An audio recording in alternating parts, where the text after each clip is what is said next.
Hi, I'm Ambrose Efton, and today I'll be interviewing Reverend Billy. Reverend Billy. We are converting from consumer confidence to community confidence. It's not too late to save your souls, children. Change, hallelujah! On to the next transnational store. You don't have to shop. It's the shopocalypse. Do you see yourself as more of a performer or an activist? I don't think that I consider myself one or the other. They blend into each other. If we were not out there risking arrest in direct action political dramas in the lobbies of fossil fuel banks and where we go, if we didn't do that, we'd have nothing to perform. Right. You know, that's the source of our material.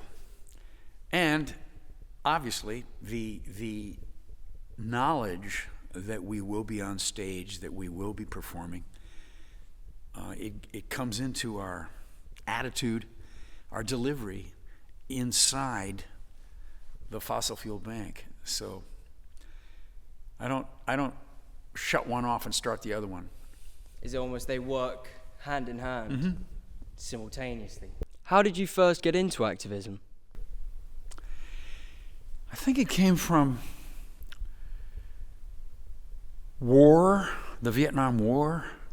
Back when I was a kid, the people were just hitting the streets, trying to save lives.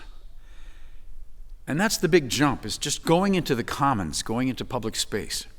You go into public space and you start feeling good, just acting out, shouting, singing. That's the jump. After that, it's just adjustments, strategies. I'm going to do this and not that. Well, maybe that won't work, you know. But the big jump is going into the streets, the parks, the city plazas, and taking your freedom, your First Amendment rights. Why the church and why the reverend? Well, in the United States, when I started this thing with Savitri, 25 years ago, the power of right-wing televangelists and preachers that had mega churches with 30, 50,000 people, satellites in the air and so forth, and then they get invited to the White House, once a month and hobnob with the president. All that sort of thing was, well, it's still going on, especially if Trump is elected, So they need to be satirized. Their power needs to be taken from them. They don't believe in the reproductive rights for women. They believe in war, constant war. They have all sorts of, the right-wing belief system. We just object to it. It's not peaceful. It's not generous. It's not good. Do you think it's okay to break the law if you think the law is wrong? Action, direct action politics, it is love. You're doing it because you have in mind saving someone's life. Right now, a lot of our politics is about the earth. And we're always shouting, Earth hallelujah, Earth hallelujah. That's our thing now, has been for years. When you do that, it's a labor of love. You're doing this for the children yet unborn, that kind of thing. So Emma Goldman, one of our great leaders, now she's passed on. Oh, I'm sorry. Back in the Depression. But she a century ago was very much our leader of the progressive left, and she started the first great strike by young women who sewed garments in New York City. Started the union. She would say that love is the defier of laws, but love is the molder of our destiny. So love is the active agent. Laws kind of move in and try to organize things, and they're often influenced by people in power.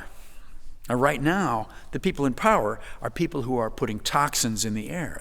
The very people that are causing this climate catastrophe have dominate the courts, dominate the police.